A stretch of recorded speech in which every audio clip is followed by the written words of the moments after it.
Academy ఈ రోజు జరిగిన అంతర్జాతీయ జాతీయ ప్రాంతీయ మరియు ఇతర ముఖ్యమైన అంశాలను క్షుణ్ణంగా పరిశీలిద్దాం. ఆర్ఎస్ అకాడమీలో మనకి ముందుగా RPF and RRB SSC batch అనేది బ్యాంక్ బ్యాచ్ అనేది ప్రారంభం అవ్వడం జరిగింది. కాబట్టి ప్రతి దానికి కూడా వేరు సపరేట్ గా బ్యాచ్లు అనేది ఉండడం జరుగుతుంది. ఎవరైనా జాయిన్ అవ్వాలనుకుంటే సంబంధిత కాంటాక్ట్ నెంబర్ ని కాంటాక్ట్ చేసి డీటెయిల్స్ కనుక్కోండి. ఈ రోజు మనకు జరిగిన కరెంట్ అఫైర్ లో భాగంగా ఏంటి సార్ అంటే ప్రపంచంలోనే అతిపెద్ద క్రికెట్ స్టేడియంల జాబితాను మనం మీ ముందుకు తీసుకురావడం జరిగింది. అంటే ప్రపంచవ్యాప్తంగా అతిపెద్ద క్రికెట్ స్టేడియంలు ఏవైతే ఉన్నాయో వాటి యొక్క జాబితాను మీకు ప్రకటించడం జరిగింది. ప్రపంచంలోనే అతిపెద్ద cricket stadium Narendra Modi cricket stadium అనేది మనకు ఉండడం జరుగుతుంది. ఇది గుజరాత్ లోని అహ్మదాబాద్ లో ఉండడం జరుగుతుంది. మనకి దాదాపుగా దీని యొక్క కెపాసిటీ 132,000 కెపాసిటీ అనేది, అంటే 132,000 మంది కూర్చునే క్యాపబిలిటీ దీనికి ఉండడం జరుగుతుంది. మనకి ఇది క్రికెట్ స్టేడియం. దాని తర్వాత చూసుకుంటే మే స్టేడియం రుగ్రాండ్రో ఫస్ట్ టెంప్ అని ఉంది, ప్యాంగ్యాంగ్ లో ఉండడం జరుగుతుంది, ఉత్తర కొరియా. దాదాపుగా 114,000 మంది దీంట్లో కూర్చోడానికి ఇదనేది ఉండడం జరుగుతుంది. ఇది football and athletic mass games కి కోసం ఉపయోగిస్తారు. ప్రపంచంలోని 3వ అతిపెద్ద స్టేడియం మిచిగాన్ స్టేడియం అనేది, ఇది మనకి యుఎస్ఏ లో ఉండడం జరుగుతుంది. మిచిగాన్ అనే నగరంలోనే ఉండడం జరుగుతుంది. ఇది అమెరికన్ ఫుట్బాల్ స్టేడియం. అండ్ బివా స్టేడియం అనేది ఉండడం జరుగుతుంది. ఇది కూడా యుఎస్ఏ లోనే ఉండడం జరుగుతుంది. ఇది కూడా ఫుట్బాల్ క్రికెట్ స్టేడియం అనేది మనకి. అండ్ ఓహియో స్టేడియం అనేది మనకి, ఇది కూడా అమెరికాలోనే ఉండడం జరుగుతుంది. ఇది కూడా అమెరికన్ ఫుట్బాల్. అంటే ప్రపంచ వ్యాప్తంగా చూసుకుంటే కెపాసిటీ అంటే కూర్చునే కెపాసిటీ బేస్ చేసుకుని మనకి క్రికెట్ స్టేడియంలు ప్రకటించారు. దాంట్లో మొదటి స్థానంలో భారతదేశంలో ఉన్న క్రికెట్ స్టేడియం, దాని తర్వాత ఈ ఉత్తర కొరియాలో ఉన్న ఫుట్బాల్ క్రికెట్ స్టేడియము, అండ్ దాని తర్వాత సంయుక్త రాష్ట్రాలలో అంటే అమెరికా రాష్ట్రాల్లో ఉన్న ఫుట్బాల్ స్టేడియం అనేది ఉండడం జరుగుతుంది. అయితే భారతదేశంలో అత్యంత ఎత్తైన క్రికెట్ స్టేడియం చూసుకుంటే మనకి ఎక్కడ ఉండడం జరుగుతుంది సార్ అంటే హిమాచల్ ప్రదేశ్ లోని ధర్మశాల అనే ప్రాంతంలో భారతదేశంలోనే అత్యంత ఎత్తైన క్రికెట్ స్టేడియం అనేది ఉండడం జరుగుతుంది. ఇంకా ఈ ధర్మశాల అనేది చూసుకుంటే బౌద్ధ మతానికి ప్రసిద్ధిగా చెప్పడం జరుగుతుంది. బౌద్ధ మత కేంద్రానికి ప్రసిద్ధి. ఈ ప్రెసెంట్ బౌద్ధ మత గురువు అయిన దలై లామా గారు కూడా మనకి ఎక్కడ ఉండడం జరుగుతుంది సార్ అంటే ఈ ధర్మశాలలోనే నివాసం ఉన్నట్టుగా కూడా చెప్పడం జరుగుతుంది మనకి ఇది. అయితే ప్రపంచ బౌద్ధ మతానికి కేంద్రంగా ఏ దాన్ని పేర్కొంటాం సార్ అంటే టిబెట్ అనే పేరుతో పిలవడం జరుగుతుంది. ఈ టిబెట్ లో ఉండే ఈ బౌద్ధ మతాలకు సంబంధించిన ఈ బౌద్ధ గ్రంథాలను ఏమంటాం సార్ అంటే టిబెట్ బౌద్ధ మత గ్రంథాలు అనే పేరుతో పిలవడం జరుగుతుంది. దీనిని ఎవరు రాశారు సార్ అంటే లామా తారానాథ్ అనే వ్యక్తి రాయడం జరుగుతుంది. ఈ బౌద్ధ మత స్థాపకుడు ఎవరు సార్ అంటే మనకి సిద్ధార్థ్. ఎవరు సార్ అంటే మనకి గౌతమ్ బుద్ధుడుగా సిద్ధార్థుడు అనే వ్యక్తి స్థాపించడం జరుగుతుంది. ఆంధ్రదేశంలో మనకి మహాయాన శాఖను ఈ యొక్క వ్యాపింప చేసిన వాడు ఎవరు సార్ అంటే ఆచార్య నాగార్జునుడు అని కూడా చెప్పడం జరుగుతుంది. కానీ ఇవన్నీ కూడా కొంచెం జాగ్రత్తగా చూసుకోండి. మనకి హిస్టరీ పరంగా అండ్ కరెంట్ అఫైర్ పరంగా మనకి స్పోర్ట్స్ పరంగా కూడా రావడానికి ఆస్కారం ఉంది. అయితే నెక్స్ట్ కరెంట్ అఫైర్ విషయానికి వెళ్ళిపోతే మనకి అయితే భారతదేశం ఈ యొక్క మార్స్ పైన అనగా అంగారక గ్రహం పైన ఏది సార్ అంటే అంగారక గ్రహం పైన భారతదేశం ప్రయోగాలు అనేది చేయడం జరుగుతుంది. అంటే సూర్యుడి నుంచి 4వ స్థానంలో ఉన్న గ్రహం ఏది సార్ అంటే మార్స్ గ్రహం. ఈ మార్స్ గ్రహం పైన భారతదేశం అనేది ఒక ప్రాజెక్ట్ అని చేపట్టబోతుంది. అంటే ఈ మార్స్ గ్రహం పైన వాతావరణం ఏదైతే ఉందో ఈ వాతావరణం పరిశోధన కోసం ఈ ప్రయోగం చేయడం జరుగుతుంది. ఎవరు సార్ అంటే ఇస్రో అనేది చేపట్టబోతుంది.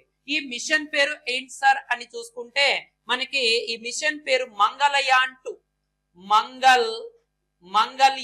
2 అనే పేరుతో దీన్ని పిలవడం జరుగుతుంది. ఏమని పిలుస్తారు సార్ అంటే మంగళయాన్ 2 అనే పేరుతో పిలవడం జరుగుతుంది. అంటే అక్కడుండే మట్టిని, అక్కడుండే శిలలను, అక్కడుండే వాతావరణాన్ని పరిశోధన చేయడం కోసం ఇస్రో అనేది ఈ మంగళయాన్ అనే ప్రాజెక్ట్ ని చేపట్టడం జరుగుతుంది. అయితే గతంలో ఇస్రో అనేది 2013లో ఈ మంగళయాన్ 1 అనే దాన్ని కూడా మంగళయాన్ 1 అనే దాన్ని కూడా ప్రయోగించడం జరిగినది. ఏది సార్ అంటే భారతదేశ ఇస్రో అనేది ఈ యొక్క మార్స్ పైన అంగారక గ్రహం పైన ఏది మనకి వాతావరణం పరిశోధన కోసం దీన్ని ప్రయోగం చేయడం కూడా జరిగింది మనకి గతంలో. ఈ మంగళయాన్ని మనం ఏమంటాం సార్ అంటే మామ్ అనే పేరుతో కూడా పిలవడం జరుగుతుంది. మామ్ అనగా మార్స్ ఆర్బిట్ మిషన్ అనే పేరుతో పిలవడం జరుగుతుంది. సూర్యుని నుంచి 4వ గ్రహం. దీన్నే ఈ యొక్క అంగారక గ్రహాన్ని మనం ఏమంటాం సార్ అంటే అరుణ గ్రహం అనే పేరుతో కూడా పిలవడం జరుగుతుంది. లేదా దీన్ని మనం ఏమంటాం సార్ అంటే రెడ్ ప్లానెట్ అనే పేరుతో కూడా దీన్ని పిలవడం జరుగుతుంది. రెడ్ ప్లానెట్ ఎరుపు గ్రహం అని కూడా పిలవడం జరుగుతుంది. అయితే సూర్యుడి నుంచి మనకి 2 రకాల గ్రహాలు చెప్పడం జరుగుతుంది. అంటే సూర్యుడి నుంచి inner planet and outer planet అంటాం. అంటే మొత్తం సూర్యుని చుట్టూ తిరిగే గ్రహాలు 8 గ్రహాలు ఉంటాయి. మొదటి 4 గ్రహాలు అంతర్గ్రహాలు, తర్వాత 4 గ్రహాలు ఏంటి సార్ అంటే అవుటర్ ప్లానెట్. ఈ మధ్యలో ఉన్న దాన్ని మనము ఓకేనా, ఈ మధ్యలో ఈ యొక్క అంగారక గ్రహానికి గురు గ్రహానికి మధ్యలో మనకి ఏముంటాయి సార్ అంటే ఆస్ట్రాయిడ్స్ అనేవి ఉండడం జరుగుతుంది. ఇవన్నీ కూడా కొంచెం జాగ్రత్తగా గుర్తుపెట్టుకోండి. మనకి జియోగ్రఫీ పరంగా, దాంతో పాటు మనకి సైన్స్ అండ్ టెక్నాలజీ పరంగా క్వశ్చన్ పడడానికి ఆస్కారం ఉండడం జరుగుతుంది. ఓకే, ఇది కొంచెం జాగ్రత్త చూడండి అన్న మనకి. దాని తర్వాత నెక్స్ట్ కరెంట్ అఫైర్ విషయానికి వెళ్ళిపోదాం మనకి. ఓకే, ఏషియన్ డెవలప్మెంట్ బ్యాంక్ అనే పేరుతో పిలవడం జరుగుతుంది. దీన్ని ఆసియా దేశాల అభివృద్ధి బ్యాంక్. అయితే ఇది ఎందుకు వచ్చింది సార్ అంటే సిక్కిం రాష్ట్రం ఏదైతే మనకి భారతదేశంలో ఓకే ఈ యొక్క పైవైపున మనకి భూటాన్ మరియు నేపాల్ అండ్ చైనాతో సరిహద్దు ఉన్న రాష్ట్రం సిక్కిం. ఈ సిక్కిం లో విద్యుత్ ప్రాజెక్టు కోసం విద్యుత్ ప్రాజెక్టు కోసం ఏది ఈ యొక్క ఏషియన్ డెవలప్మెంట్ బ్యాంక్, ఆసియా దేశాల అభివృద్ధి బ్యాంక్ అనేది రుణ సహాయం అనేది చేయడం జరుగుతుంది. అంటే మనీని డిస్ట్రిబ్యూట్ చేయడం జరుగుతుంది. ఇక్కడ వడ్డీకి రుణాలు అంటే రుణం అనేది మంజూరు చేయడం జరుగుతుంది విద్యుత్ ప్రాజెక్ట్ కోసం. ఇక్కడ సిక్కిం లో ఇచ్చేయడం జరుగుతుంది. దాదాపుగా 148.5 మిలియన్ల రుణాన్ని ఈ యొక్క సిక్కిం రాష్ట్రంలో విద్యుత్ ప్రాజెక్ట్ ఏర్పాటు చేయడం కోసం ఇవ్వడం జరుగుతుంది మనకి ఇది అన్న. అయితే ఏషియన్ డెవలప్మెంట్ బ్యాంక్ గురించి ఒకసారి చూద్దాం. ఏషియన్ డెవలప్మెంట్ బ్యాంక్ అనే దాన్ని 1966లో ఏర్పాటు చేయడం జరుగుతుంది. ఎక్కడే ఏర్పాటు చేశారు సార్ అంటే మనీలా యొక్క రాజధాని అయిన ఫిలిప్పైన్స్. ఎక్కడ సార్ అంటే ఫిలిప్పైన్స్ లో దీన్ని ఏర్పాటు చేయడం జరుగుతుంది. 1966లో ఏర్పాటు చేశారు. ఫిలిప్పైన్ మనీలాలో ఏర్పాటు చేయడం జరిగింది. దీంట్లో మొత్తం కూడా మనకి 68 సభ్య దేశాలు లేదా సభ్యులు ఉండడం జరుగుతుంది. దీంట్లో ప్రాంతీయం కానివి అని ఉండడం జరుగుతుంది. ఆసియా దేశాల అభివృద్ధి బ్యాంక్ ఈ ఫిలిప్పైన్స్ లేదా ఫిలిప్పైన్స్ లోనే మనకి ఏది ఇంటర్నేషనల్ రైస్ రీసెర్చ్ ఇన్స్టిట్యూట్ కూడా, అంతర్జాతీయ వరి పరిశోధన కేంద్రం కూడా ఎక్కడ ఉండడం జరుగుతుంది సార్ అంటే ఈ మనీలాలోనే ఉండడం జరుగుతుందని కూడా మనం చెప్పడం జరుగుతుంది. ఇంకా సిక్కిం రాష్ట్రానికి వస్తే మన భారతదేశంలో కేవలం ఒకే రాష్ట్రంతో సరిహద్దు ఉన్న రాష్ట్రంగా కూడా చెప్తాం. అంటే కేవలం వెస్ట్ బెంగాల్ రాష్ట్రంతో మాత్రమే ఇది సరిహద్దు కూడా ఉండడం జరుగుతుందిగా చెప్పడం జరుగుతుంది. దాంతో పాటు సిక్కిం రాష్ట్రానికి సంబంధించిన కరెంట్ అఫైర్ ఏంటి సార్ అంటే 2006వ సంవత్సరంలో చైనా అనే దేశం సిక్కిం అనేది భారతదేశ భూభాగం అని ప్రకటించింది.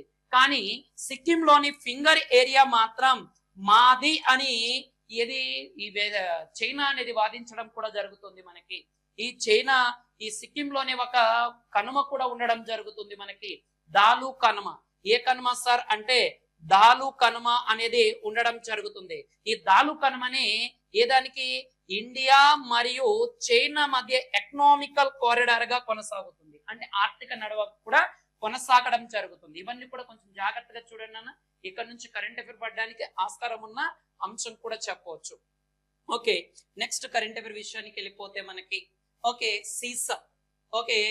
సీసం అంటే దీన్ని మనం ఏమంటాం సార్ అంటే లెడ్ అనే పేరుతో దీన్ని పిలవడం జరుగుతుంది. సీసం చాలా చాలా ఇంపార్టెంట్ అయిన ఒక ఇది మనకి ఇది సీసన్ కి సంబంధించి మనకి ఇటీవల పరిశోధనలు అనేది జరగడం జరిగింది.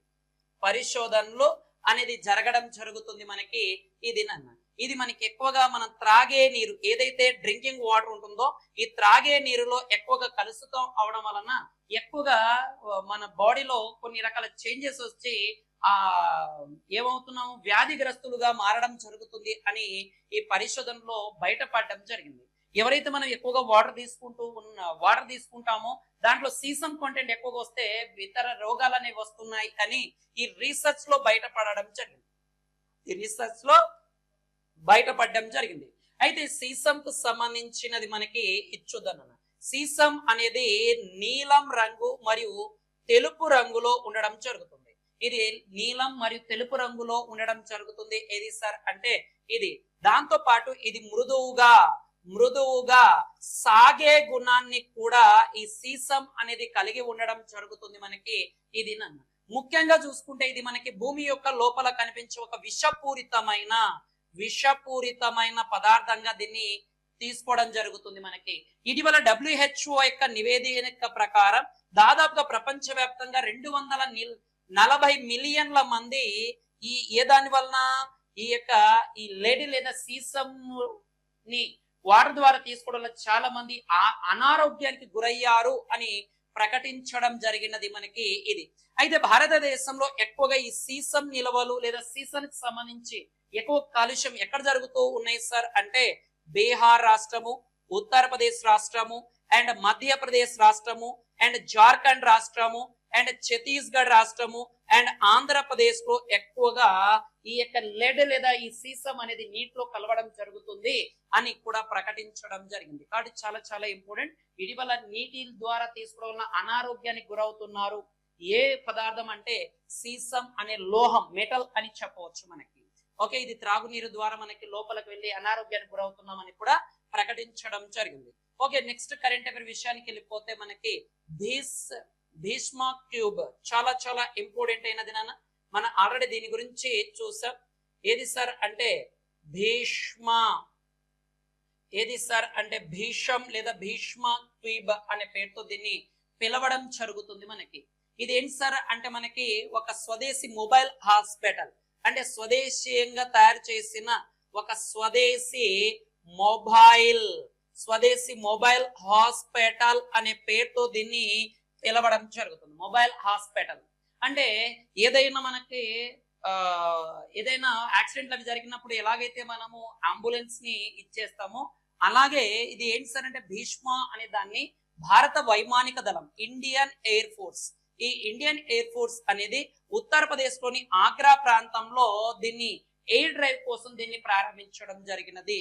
ఇదే భీష్మ అంటే అత్యవసర సమయంలో మనకి హాస్పిటల్ కి సంబంధించి ఒక రూపొందించిన వన్ ఆఫ్ ద ఇది నన్ను. కాబట్టి వైద్య సదుపాయాల కోసం దీన్ని ప్రాణ నష్టం జరగకుండా స్పందించే విధంగా భీష్మ అనే దాన్ని ప్రారంభించడం జరిగినది ఈ యొక్క ఇది నన్ను మనకి. నెక్స్ట్ కరెంట్ అఫైర్ విషయానికి వెళ్ళిపోతే మనకి ఏంటి సార్ అంటే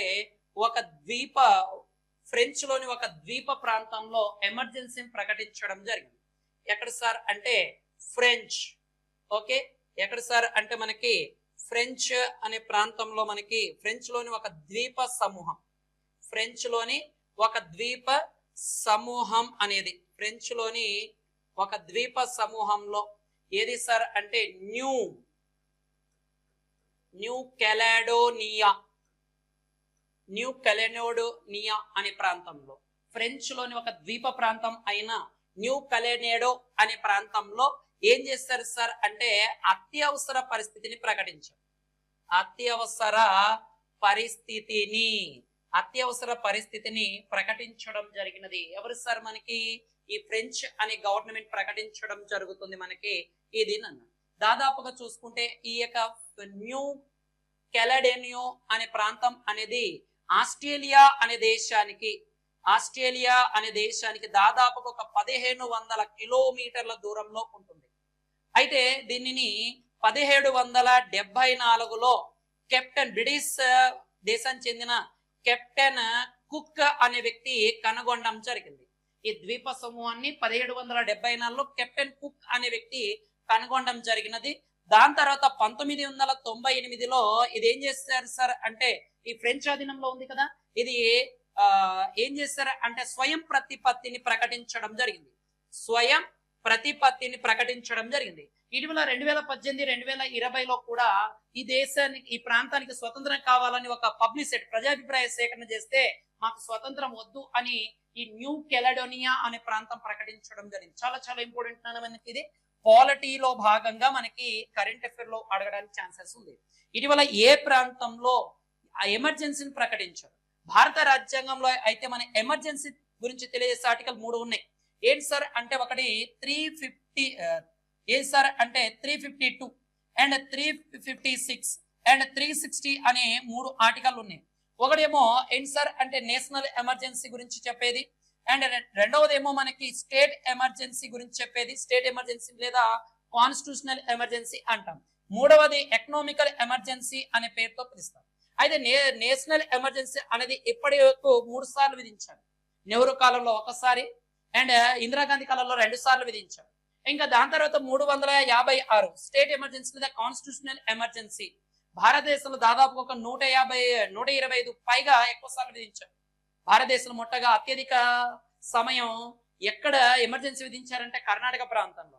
ఇంకా ఎకనామికల్ ఎమర్జెన్సీ అన్నామా, ఇప్పటిదాకా ఎకనామికల్ ఎమర్జెన్సీ భారతదేశంలో ఎక్కడ కూడా విధించలేదు. ఓకే, ఇది కూడా కొంచెం జాగ్రత్తగా ఇచ్చేయండి. మనకి పాలిటీలో భాగంగా మనకి ఇది కరెంట్ అఫైర్ లో పడడానికి ఆస్కారం ఉంది. ఓకే, నెక్స్ట్ కరెంట్ అఫైర్ విషయానికి వెళ్ళిపోతే ఏంటి సార్ అంటే ఓకే డెంగ్యూకు సంబంధించి ఒక కొత్త వ్యాక్సిన్ ని కనుగొనడం జరిగింది. మనకు అందరికి తెలిసినదే డెంగ్యూ వ్యాక్సిన్. డెంగ్యూ వ్యాక్సిన్ అనేది మనకి ఓకే మనకి ఇవన్నీ కూడా దోమకాటు వలన వచ్చే వ్యాధి డెంగ్యూ. దీని వ్యాక్సిన్ పేరు ఏంటి సార్ అంటే TX003 అనే పేరుకు దీని పేరు పెట్టడం జరిగింది. ఇది డెంగ్యూ సంబంధించిన రెండవ వ్యాక్సిన్ గా చెప్పడం జరుగుతుంది. రెండవ వ్యాక్సిన్ డెంగ్యూకు సంబంధించిన రెండవ వ్యాక్సిన్ అని చెప్పడం జరుగుతుంది మనకి ఇది నన్ను. అయితే మొదటి వ్యాక్సిన్ పేరు ఏమిటి? First vaccine is dengue. ఏంటి సార్ అంటే లైవ్ రికాంబినెంట్ ఏది సార్ అంటే లైవ్ రికాంబినెంట్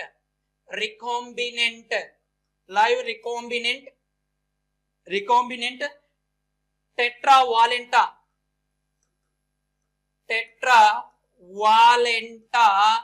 డెంగ్యూ వ్యాక్సిన్ అనే పేరుతో దీన్ని పిలవడం జరుగుతుంది. డెంగ్యూ వ్యాక్సిన్ మొదటి వ్యాక్సిన్. రెండో వ్యాక్సిన్ అన్న ఇదైతే మనకి రెండో వ్యాక్సిన్ అయితే 6 నుంచి 16 సంవత్సరాల మధ్య ఈ వ్యాక్సిన్ అనేది ఇస్తారు. అదే మనకి ఫస్ట్ వ్యాక్సిన్ అయితే 9 నుంచి 45 లేదా 60 సంవత్సరాల వరకు ఈ వ్యాక్సిన్ అనేది ఇస్తారు.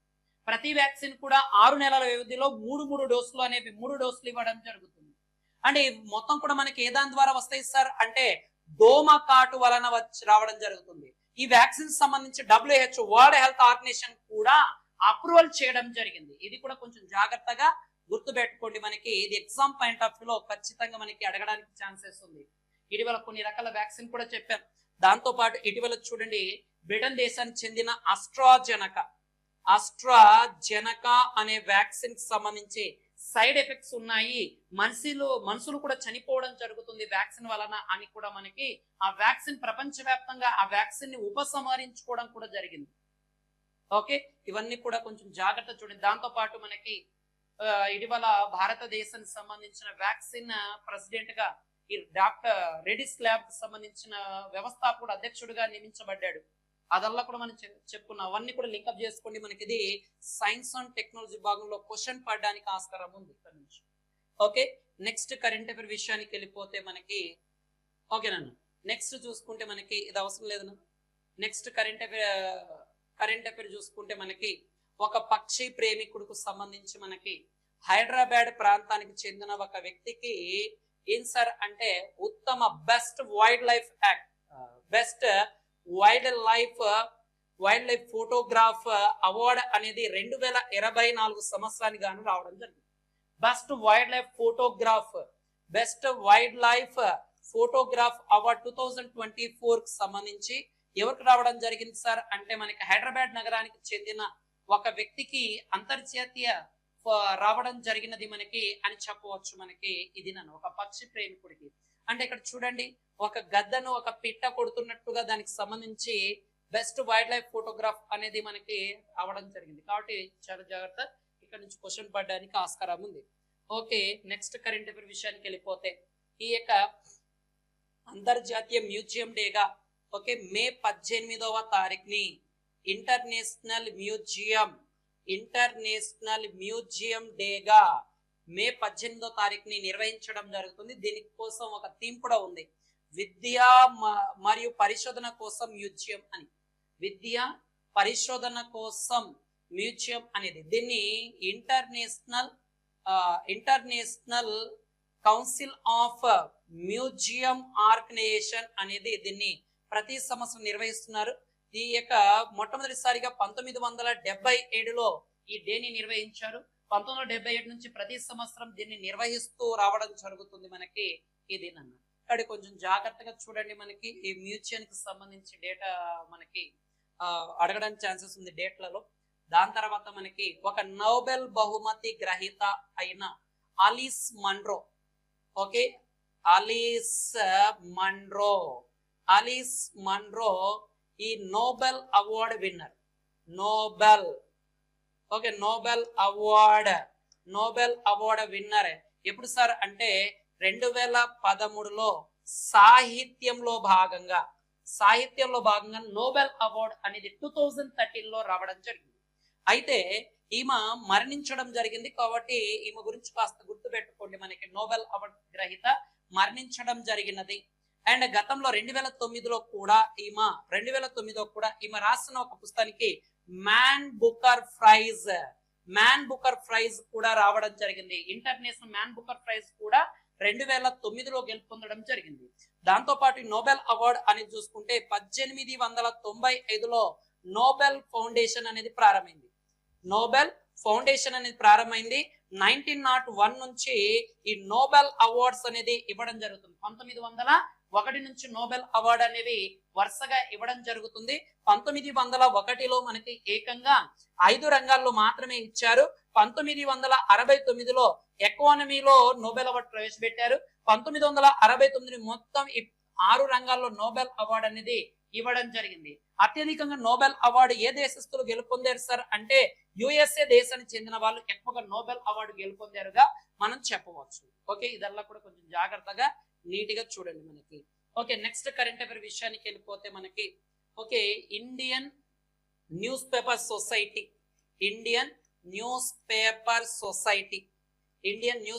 సొసైటీ అనేది చూసుకుంటే మనకి దాని అధ్యక్షుడుగా పనిచేసిన మాజీ అధ్యక్షుడు నరేష్. ఎవరు సార్ అంటే నరేష్ అనే వ్యక్తి, నరేష్ మోహన్ అంటాం ఇతన్ని. ఈ నరేష్ మోహన్ గారు మరణించడం జరిగింది. మనకి ఇతను దాదాపుగా ఇప్పటి వరకు 3 సార్లు అధ్యక్షుడిగా పనిచేసాడు మనకి. దాని తర్వాత హిందుస్థాన్ టైమ్లో ఎగ్జిక్యూటివ్ ప్రెసిడెంట్ గా and United news of India chairman గా కూడా, ప్రెస్ కౌన్సిల్ ఆఫ్ ఇండియా సభ్యుడిగా కూడా ఇతను పనిచేయడం జరిగింది. కాబట్టి ఇతను మరణించాడు. నరేష్ మోహన్ అనే వ్యక్తి కొంచెం జాగ్రత్త గుర్తు పెట్టుకోండి. Okay, Indian news paper society అనేది చూసుకుంటే మనకి 1939లో ఏర్పాటు అవ్వడం జరిగినది. మనకి దీని యొక్క ప్రధాన కార్యాలయం ఎక్కడ ఉండడం జరుగుతుంది సార్ అంటే న్యూఢిల్లీలో ఉండడం జరుగుతుంది. మనకి ప్రధాన కార్యాలయం.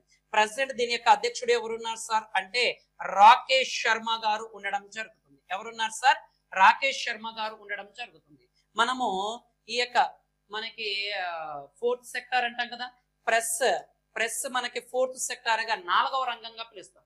అంటే మనకి ఏది మన కార్యనిర్వాహక శాఖ, శాసన శాఖ అండ్ న్యాయ శాఖ అనేది 3 అంగాలు లేదా 3 రంగాలు ఉన్నాయి కదా.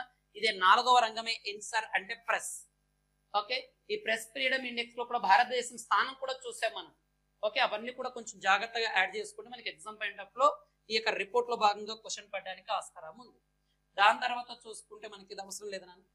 దాని తర్వాత చూసుకుంటే మనకి నెక్స్ట్ కరెంట్ అఫైర్ చూసుకుంటే మనకి okay India first life insurance యొక్క ఎండి మేనేజింగ్ డైరెక్టర్ అండ్ సిఇఓగా ఎవరు సార్ అంటే రుషాబ్ గాంధీ గారు నియమితులు అవ్వడం జరిగింది. ఎవరు సార్ అంటే రుషభ్ గాంధీ గారు నియమితులు అవ్వడం జరిగినదిగా చెప్పడం జరుగుతుంది. మనకి ఇది కొంచెం జాగ్రత్త, ఈ వ్యక్తుల విభాగాల్లో కూడా మనకి అడగడానికి చెప్పడం జరుగుతుంది. ఇండియన్ ఫస్ట్ లైఫ్ ఇన్సూరెన్స్ లో భాగంగా అధ్యక్షుడు. దాని తర్వాత సుప్రీంకోర్టు బార్ అసోసియేషన్, ఏది సార్ అంటే సుప్రీంకోర్టు బార్ అసోసియేషన్ యొక్క అధ్యక్షుడిగా సీనియర్ న్యాయవాది అయిన కపిల్ సింబల్ ఎన్నిక అవ్వడం జరిగింది. చాలా చాలా ఇంపార్టెంట్ అన్న, కపిల్ సింబల్ అనే వ్యక్తి ఎన్నిక కావడం జరిగినది. మనకి ఇది ఎన్నవసారి సార్ అంటే 4వ సారిగా చెప్పవచ్చు. అంటే గతంలో 1995 నుంచి 96 మధ్య, 97 నుంచి 98 మధ్య అండ్ 2001లో కూడా ఇతను ఎన్నికయ్యారు. ప్రజెంట్ మళ్ళీ 4వ సారి 2024లో ఈ యొక్క సుప్రీంకోర్టు బార్ అసోసియేషన్ యొక్క అధ్యక్షుడిగా కపిల్ సింబల్ గారు ఎన్నిక కావడం జరిగినది. మనకి ఆల్రెడీ సుప్రీంకోర్టు బార్ అసోసియేషన్ లో 1/3 వంతు ఖచ్చితంగా ఎవరు ఉండాలని పేర్కొన్నారు, మహిళలు ఉండాలని కూడా పేర్కొన్నారని మనం కరెంట్ అఫైర్ లో చూసాం జస్ట్ 2 వీక్స్ బ్యాక్. కాబట్టి ఇలాంటి అంశాలు కూడా కొంచెం జాగ్రత్తగా చూడండి. మనకి కాబట్టి మనకి సుప్రీంకోర్టు ఈ బార్ అసోసియేషన్ లో ఎవరు ఉంటారంటే సుప్రీంకోర్టులో ప్రాక్టీస్ చేసే న్యాయవాదులు ఎవరైతే ఉంటారో ఆ న్యాయవాదులు దీంట్లో సభ్యులుగా ఉండడం జరుగుతుంది. దాని యొక్క అధ్యక్షుడుగా ఇచ్చేయడం జరుగుతుంది. దాంతో పాటు మనకి ఇంకో అంశం ఏంటి సార్ అంటే ఇక్కడ ఏంటి సార్ అంటే సుప్రీంకోర్టు అనేది 1950 జనవరి 28వ తారీఖున ఏర్పాటు అవ్వడం జరిగింది. ఓకే, సుప్రీంకోర్టు ప్రజెంట్ ఎక్కడ ఉంది సార్ అంటే న్యూఢిల్లీలో ఉండడం జరుగుతుంది. ప్రజెంట్ సుప్రీంకోర్టు యొక్క 50వ సిజేఐ అంటాం, CJI chief justice of India. Okay, chief justice of India ఎవరు ఉన్నారు సార్ అంటే డివై చంద్రచూడ్ గారు ఉండడం జరుగుతుంది. మనకి ఇతని యొక్క నాన్న గతంలో వైవి చంద్రచూడ్ గారు గతంలో సుప్రీంకోర్టు ప్రధాన న్యాయమూర్తిగా పనిచేశాడు. వైవి చంద్రచూడ్ అనే వ్యక్తి భారతదేశంలోని సుప్రీంకోర్టుకు అత్యధిక కాలం ప్రధాన న్యాయమూర్తిగా పనిచేసిన వ్యక్తి కూడా వీళ్ళ నాన్నమే. కాబట్టి ఇదల్లా కూడా కొంచెం జాగ్రత్తగా చూడండి. ఎగ్జామ్ పాయింట్ ఆఫ్ వ్యూ లో మనకి క్వశ్చన్ పడడానికి ఆస్కారం ఉన్న ప్రాంతంగా చెప్పడం జరుగుతుంది. ఓకే, నెక్స్ట్ కరెంట్ అఫైర్ విషయానికి వెళ్ళిపోతే మనకి ఏంటి సార్ అంటే ఓకే, భారతదేశం యొక్క మొట్టమొదటి ఉపగ్రహ ఆధారిత arbitrary third party laboratory insurance ని ప్రారంభించడం జరిగింది. ఎవరైతే మనకు అంతరిక్షంలో వెళ్తారో, ఎవరైతే ఈ యొక్క అంతరిక్షానికి సంబంధించిన స్పేస్ కు సంబంధించిన దాంట్లో అండ్ డిఫెన్స్ కు పనిచేసిన దాంట్లో ఉంటారో వాళ్ళకు సంబంధించి ఈ టాటా గ్రూప్ వాళ్ళు ఏం చేస్తున్నారు సార్ అంటే ఏఐజి అంటే ఏంటి సార్ అంటే మనకి in orbit third party liability insurance అంటే వాళ్ళకి ఇన్సూరెన్స్ ఇచ్చేందుకు ముందుకు రావడం జరిగినది. కాబట్టి ఇదల్లా కూడా కొంచెం జాగ్రత్త చూడండి. ఇది కూడా సైన్స్ అండ్ టెక్నాలజీ విభాగంలో క్వశ్చన్ పడడానికి ఆస్కారం ఉంది. ఇది ఈ రోజు జరిగిన జాతీయ, అంతర్జాతీయ, ప్రాంతీయ కరెంట్ అఫైర్. ఏవైనా మిగిలిపోయిన అంశాలు ఉంటే రేపటి కరెంట్ అఫైర్ లో చూద్దాం. ఆర్ఎస్ అకాడమీ కర్నూలు, మీ స్వామి సార్. జై హింద్.